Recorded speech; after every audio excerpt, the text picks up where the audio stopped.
Well, here we are, another stop on the journey to finding hope, inspiration, and positivity in this crazy world we all live in. You are listening to Changing the Perspective podcast. If you are watching this on YouTube, please subscribe to our channel and like this video below. If you are listening on a podcast service, please like our podcast on your preferred service.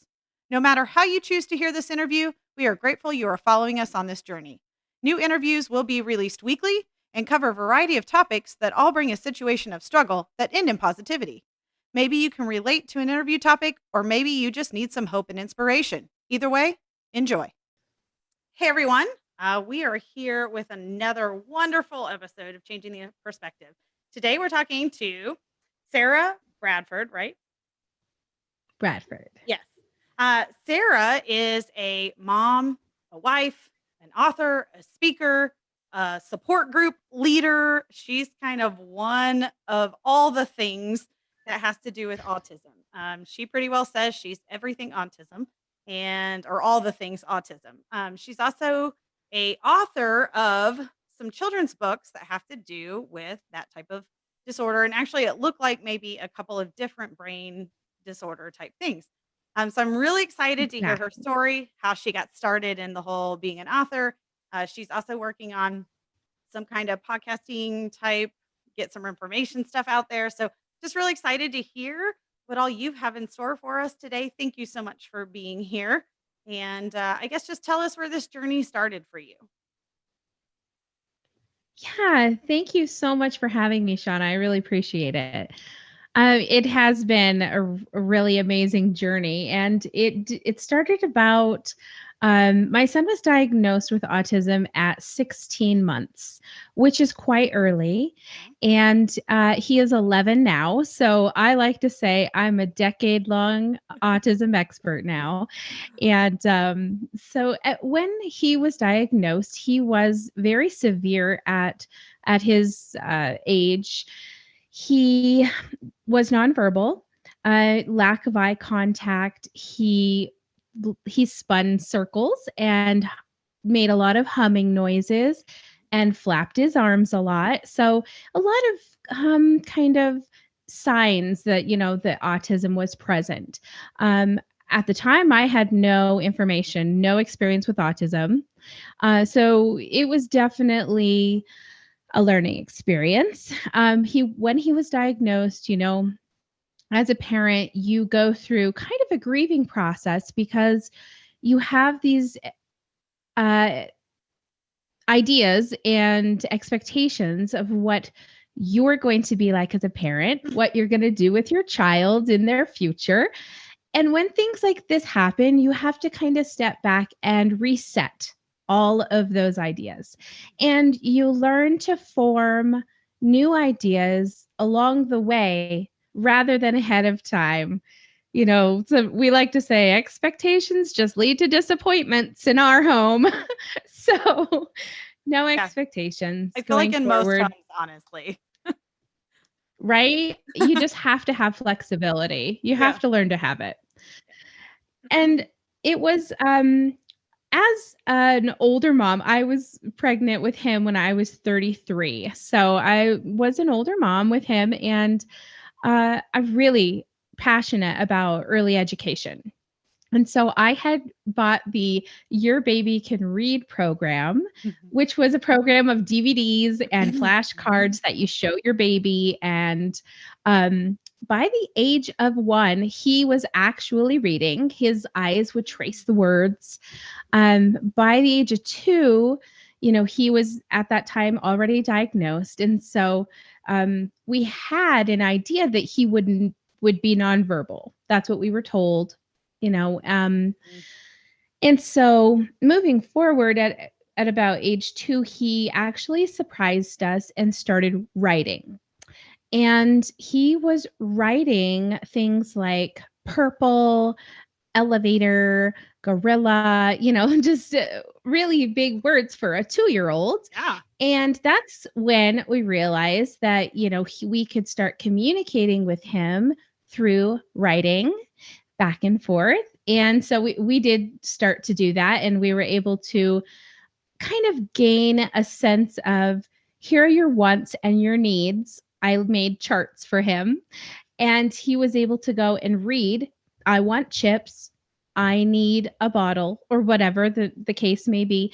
And then, relay that to me in showing me the words or writing the letters down that he would relate to. And so that was really nice to kind of have a start into communication with him. Well, at the time that I was he was diagnosed, I was also pregnant with my second baby. And so, come 2 years later, she's 2 and he's almost 4, and she's talkative. And so I was able to at least have those moments, with my child. And but at the age of 3, and his name is DJ, my son, at the age of 3, he came home one day and started writing everything he had seen, like addresses, phone, people's license plate numbers, street names, like store names. And we realized he had a photographic memory. And so right then I kind of dove in and just started providing him information he could then absorb on his own. I would love to say teaching him, but honestly, he taught himself. But we were able to just work through so much of his communication because of those, exciting early things that we found out about him. Yeah. But autism itself, it was still present. And in that, I dove really deep and thought, I'm going to learn everything I can. And so I researched for 2 years, just everything I could, read everything I could. It's just so much. You just can't get enough information. At the same time, it's so overwhelming, right? Yeah. But through that, I found out that kind of some extended family members also had a daughter with autism. And so I finally had that link, that one person that I could say, finally, somebody that I know understands, they can help me through this. I trust what they're saying to me, that all of that comes into play. And so I was really then able to kind of get a grasp on it and realize that trying to figure out why or, what I could do to change it, it was just, you come to a point where you're like, this is all about acceptance. You have to accept where you're at, accept who they are for who they are. And then you move forward, like, what's your great things we can work on? And the other things, we'll work on those along the way, but let's just practice and let's be your best. So we went that route. Thank goodness. Good. Yeah. And so, but in that, all that research and everything, I had come across some information about diet changes. And in a previous life, it feels like, I have been a medical paralegal. And so I had the experience and knowledge to understand the information I was reading. And I really dove deep into the neurological part of it. And in that, I had come across information about gluten and casein, and that they were forms of proteins, and that for my child, the proteins were causing the nonverbal communication, as well as a lot of the stimming behaviors, which was the spinning and humming and flapping. And like you said, that sensory overload. Mm-hmm. And once we removed those things from his diet, he, number one, said about 50 words in the first week that he was off of casein, off of milk. And we waited about 6 weeks until we stopped doing gluten. And about a week or 2 into gluten, about, almost all of the stimming behaviors were calmed down. And oh my gosh, the effects were just amazing. It was like a whole new kid coming to life. And so it's really important to look at those things, to look at your diet, your child's diet, and to just kind of learn how foods affect them and affect you. And Mhm. especially when you're coming up against these kind of neurological conditions. Um, so, yeah, come to present day, I mean, we've been through therapy and, the diet changes are still the same. He's still on dairy free, gluten free, and he has very picky eating habits, as do many kids with autism. Yes. He's like a regular potato chips, peanut butter, and gluten-free cheese, and that's what he likes, and water. So, but he's so healthy, and I don't know how he does it. We should be So, but envious. it's been really interesting and Yeah. definitely a learning experience for all of us. So, Yeah. So, your second child, do they have autism too, or are they consider what are typically normal type of you know, typically developing, I that's guess? such a great question. Yeah, neurotypical. And it's so funny because yes, we thought that she was neurotypical up until this last school year. And with COVID and everything, we've brought her home. She's been homeschooled. Mhm. In the past, one of my books that I've written is about dyslexia, Yeah. Doug the Dyslexic Duck. And my husband is, has dyslexia, I guess you should say, but struggled with it as a child. And Okay. so through him, I was able to kind of write that book and get that understanding. Um, Not knowing that my second child, my daughter Anna, also has dyslexia. Oh. And she's very social, and she's, very we always said that she was like 5 going on 30 because she's very emotionally mature. Okay. She liked sewing and, like grandmotherly things. Bless her heart. She just always was like 5 times older than her generation was supposed to be, I think. I don't know. She's such a cutie. But we also are now realizing that she is going to be tested um, for autism as well. And one thing, 10 years into it, and then turning around and looking at my other child and not have noticed anything, Mhm. boys and girls are not only 100% obviously different biologically, but also on the spectrum. There is nothing the same about a boy and a girl on the spectrum in my family.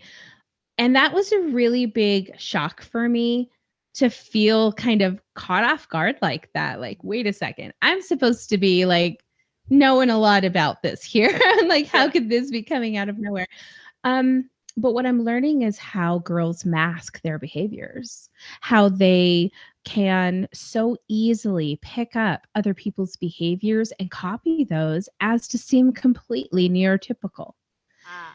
So that is something that I'm now noticing in when I see her interact with other people and how she's picking up kind of their characteristics and things, which can be bad and good.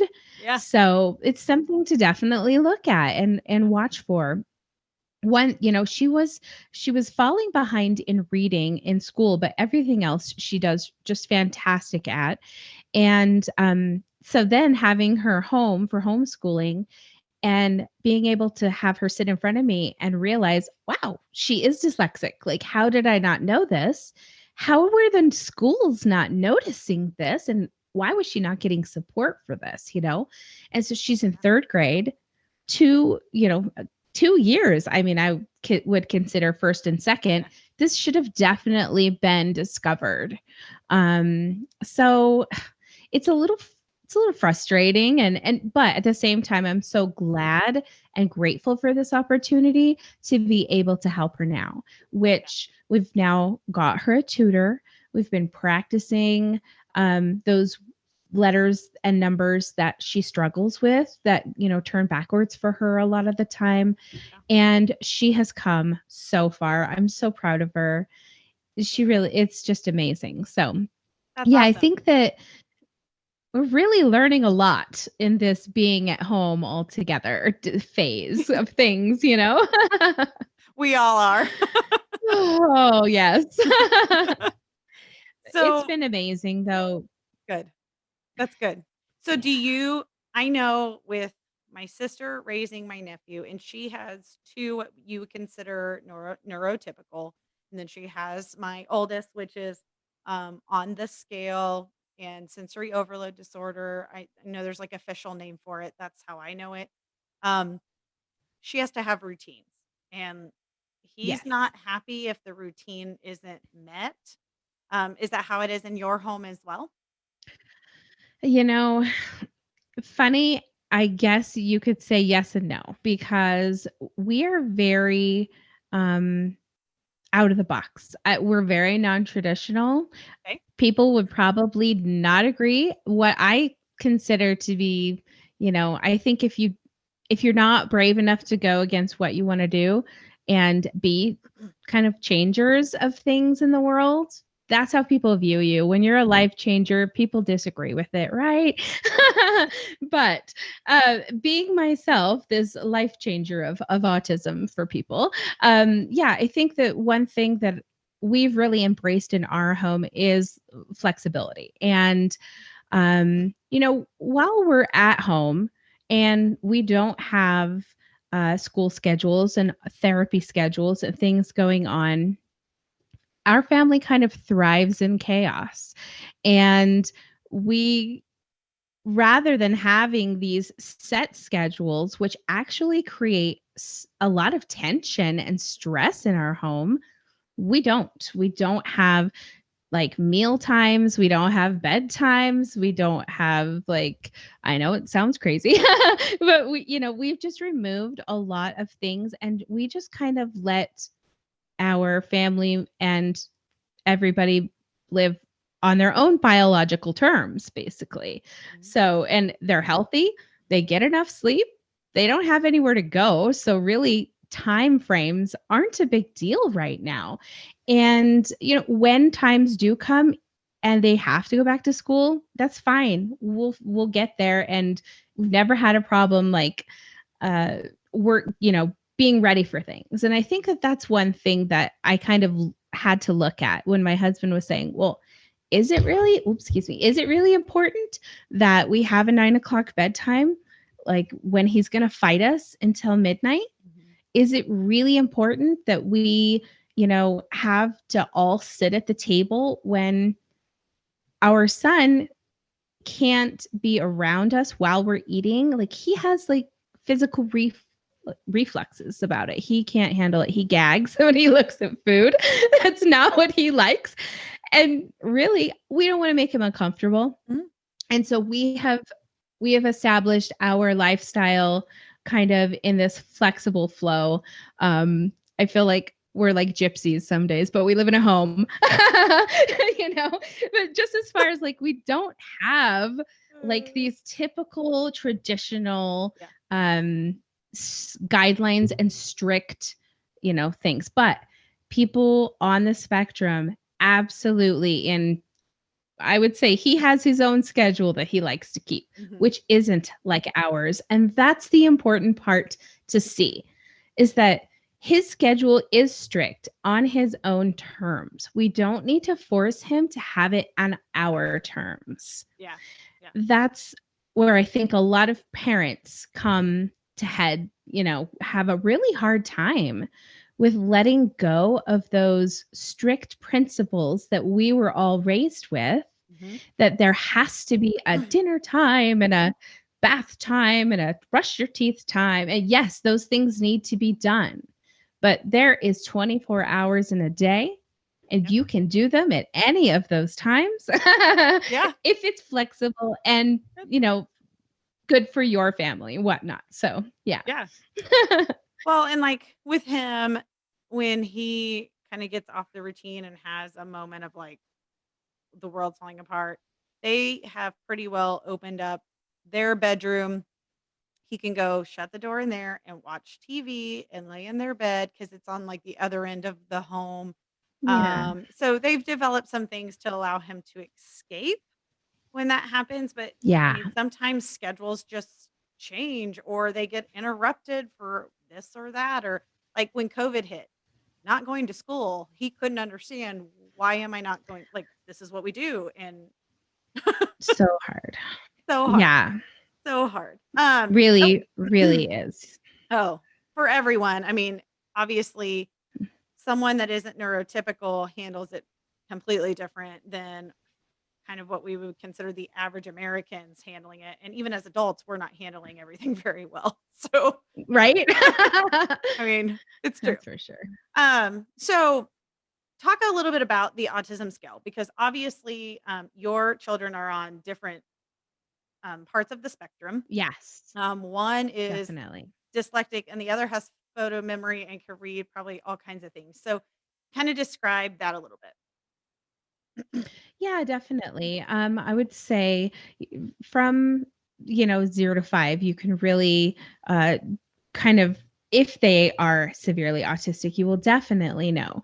But if they're not, it can go unnoticed. It can go unnoticed into to junior high, high school, adulthood.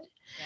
So it's really, really hard to say unless that person kind of is obviously severe enough that there is a noticeable difference in behaviors and in communication. Um, I would say that it kind of ranges from, like I said, nonverbal, no eye contact, to the lesser kind of, a little bit of social anxiety or um, what you don't know yet is that my husband in the last 5 years, 3 to 5 years, we've also found out is on the spectrum. Oh. So now I have the kind of the perspective Yeah. from baby to adult. And Yeah. I can look back. He can tell me about his childhood, where he was struggling, and they, just didn't know, Mhm. and he, was diagnosed with ADHD and dyslexia. He had a really troubling childhood. He was in a lot of group homes and Mm. a lot of aggressive behavior, a lot of what they thought was bad behavior. What I think of now is just misunderstood behaviors and not, just mishandled, basically, which is so true and probably true for so many children Yeah. out there. Right now, 1 in 54 children are on the autism spectrum. And that's the numbers right now. And they just did a study. I don't know if you saw this or not. BYU just did a study, and they said that out of 73% of children that are diagnosed between the ages of 0 and 5, basically, Mhm. only 54% of those children get a diagnosis of autism.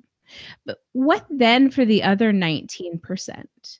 Those are the children who are still out there struggling, who probably are on the spectrum, but weren't severe enough to get help. Just like my child with dyslexia, she can't write her letters correctly. She's gone through 2 years of public school and nobody has noticed this. Yeah. Questions, like Yeah. we need to start having some awareness, some training, some more.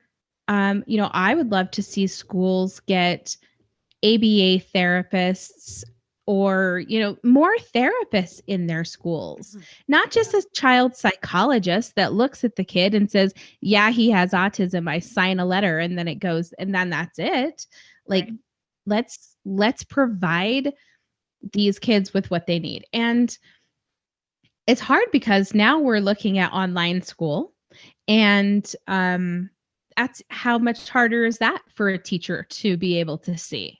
Right. So yeah, so I mean, parents obviously they're the first they're Yes. the first step takers, and they're really the Yeah. ones responsible and need accountable for Yes. their children's futures and behaviors and all of that. So helping families get support is something I am passionate about, Yeah. absolutely love. And yeah, I think that once you, like I said, once I found that one person that I trusted, that I could just rely on, it was like I wasn't afraid anymore, and I could just move forward like a warrior, instead of hide behind this Yeah. lack of information and fear of not knowing what to do. Yeah. I do feel like as the years have gone, it's become a little more prominent in information. It's become a little more prominent and they're looking for it a little different than when I was in school. Or like your husband, Absolutely. you just didn't hear about it as much unless they were like severe, like something was obviously not right. But we did an interview which published a couple months ago with one of my friends. Her son is 17. He has ASD, so he is Asperger's on that end of the spectrum. And she, talked about how she had to fight to get anything, 17 years ago. Like, I know something's wrong, but like fight and fight and fight and fight. And that that is a hard road for a parent to take when they know something's wrong at home and no one else is helping on the other end to get whatever accommodations are needed. And Yeah.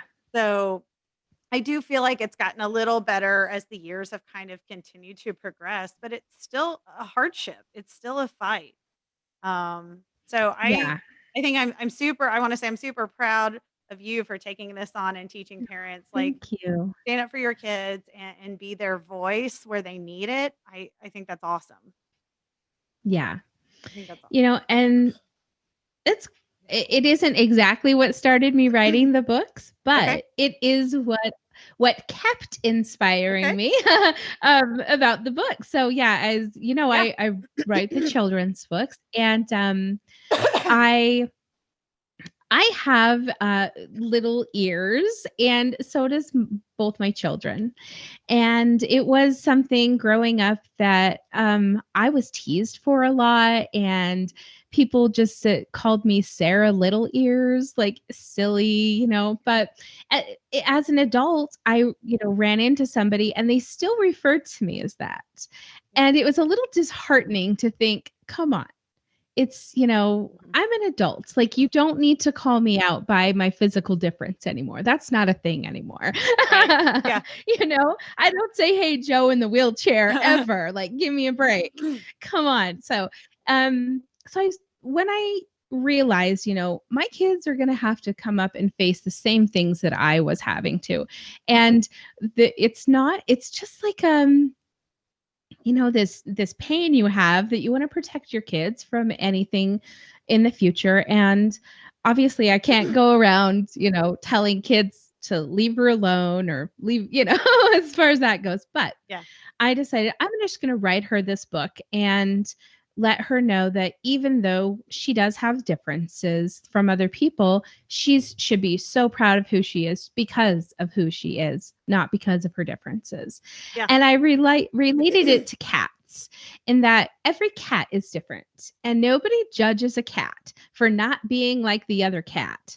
Nobody does that. So True. it's okay that she has little ears and that her friends don't.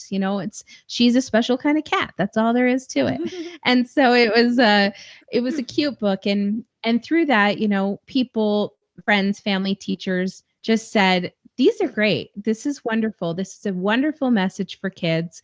And I love poetry. I love to write. So it flowed easily, and they're very bright, colorful, and kind of sing-songy. So it's a lot of fun. Yeah, and in that, I decided, okay, well, I can also get this message of dyslexia, of how can kids recognize what dyslexia looks like.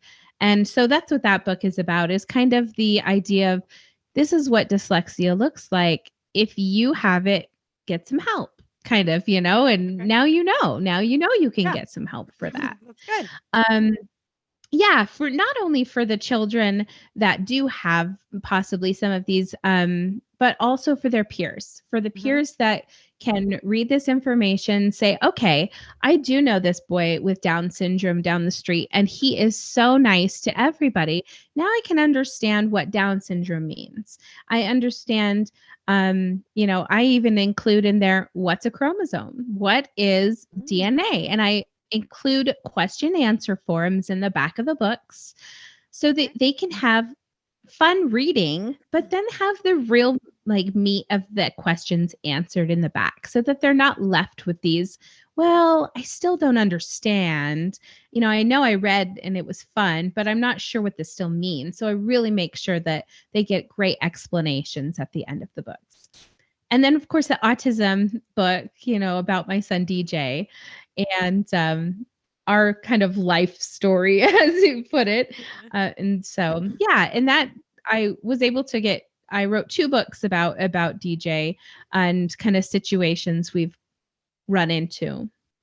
And I never did tell you that he is verbal. I think I told you that once we took the casein out, he did start to speak. So he is verbal now, and it's wonderful, to be able to hear his voice and talk to him.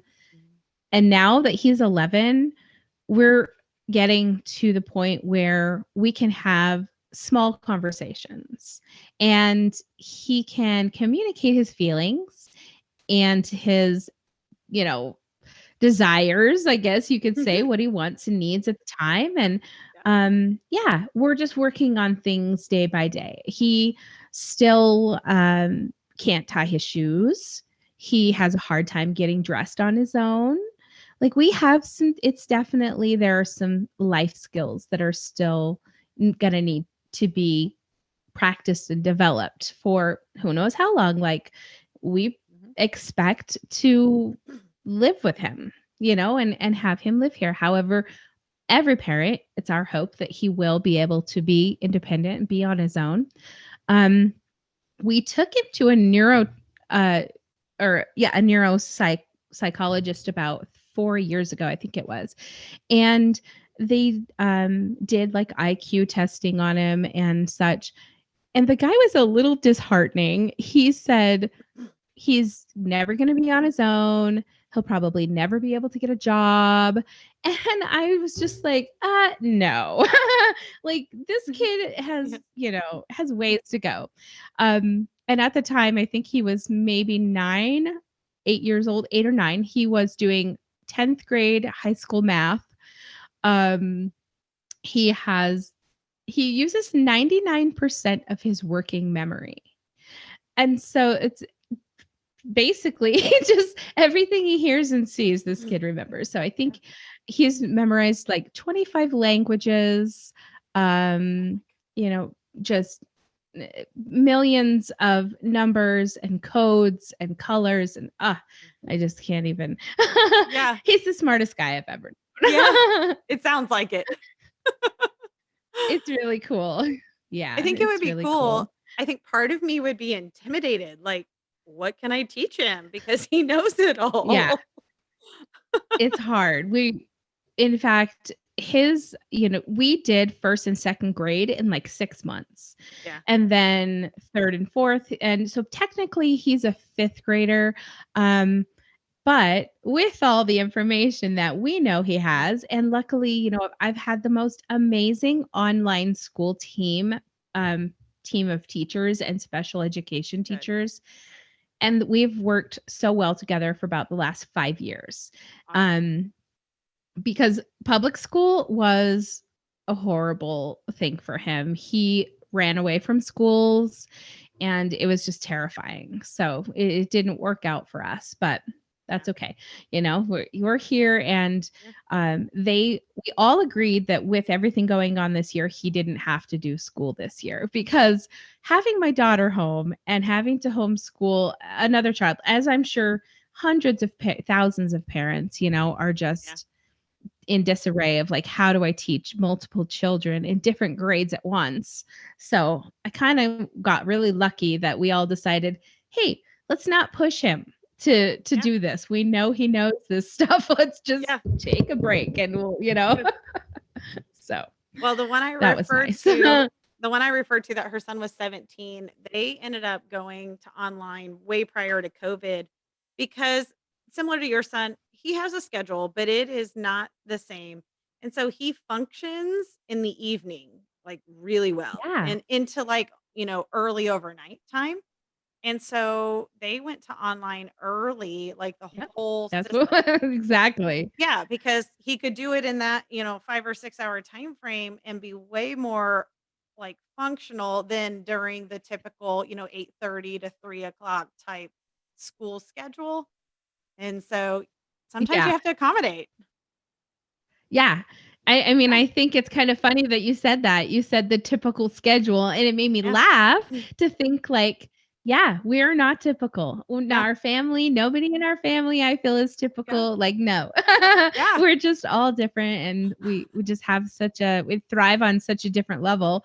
And I it's love it. hard for people, it's hard for our grandparents, our parents that Mm, have that kind of mentality and that strict mind frame that things have to happen in this old yeah, order of thinking. So, yeah, but like I said, I think it's an old order of thinking. And I think yeah, I would love to, my husband always says, and we would love to see happening is kind of just like your show is called, changing the perspective. I would love to see the word disorder changed to reorder. It's a mhm, reorder of thinking. Thinking processes are different. It doesn't mean it's a disorder. Like it just right, the connotation of it, I hope that someday people can come to an agreement that that could be changed. yeah, yeah. So where can people find your book or book? Yeah, I have my website Okay, is www.sjchildsbooks.com. okay, And my author name is S.J. Childs. oh, So you yep, know that that's where that comes from. okay, We have a Facebook page. It's Facebook at the number 4 all for kids books. okay. Um, you can find us there. Yeah. Okay. And we will make sure to link that in the description of this interview as well, so people have easy access to all of those things. Awesome. I also looked at your website, and you mentioned, or on your page, probably Facebook, you're doing autism support type group things. Is that stuff that people that don't live near you can be a part of, or is that really more local to your area? No, it's absolutely for everyone. In fact, it's so great. It's called the autism. It's called sorry, advocates. Now I don't know what it's called because it's not right in front of me. Isn't that funny? It's advocates autism support group. Autism. Yeah, I'm sure we'll figure that out and Yeah. get that ironed back out. um, it is, we started it in September and basically an autism support group for advocates, for parents, teachers, family members. We want everyone to be a part of it because it's all about learning and educating and supporting others. Every week we have an online social hour so that parents can get on and talk with one another. Children can get on and talk with one another if they want to. We want to set that up for as well. We do an Ask a Professional night where we have an autism professional come and do a presentation, and then parents can ask questions and get support or resources that way too. So it's great. I love the way that it's going and it's growing. So yeah, it's really cool. Awesome. And that can be I'll accessed. send you the link. Yes. Yes, please do. I know it can be Perfect. accessed from your Facebook page or your website. I saw it, but if you send the link, we can put that in the description as well. So if people are interested in that Absolutely. direct group, I think that's awesome. Do you have any last minute advice or anything you want to say before we close it out? I think going back to kind of what we were talking about in the beginning, and that is if you are a parent and you have a question and you're not getting answers from your doctors, your other, keep trying. You as a parent know what's best. And I think that it's so important not to give up, to continue trying to get support.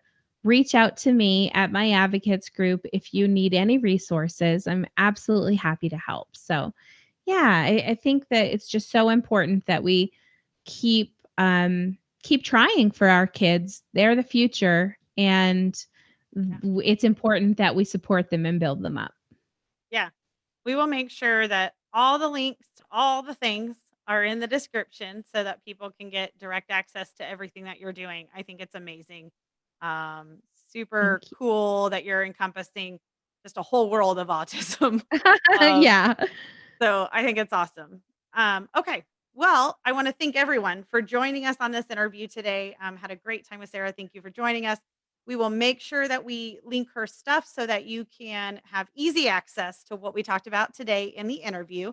And if you're watching on YouTube, please subscribe to our channel. If you're listening on Anchor, please favorite our channel so that you can get updated weekly as we continue our journey in finding hope, inspiration, and positivity. We'll see you all later.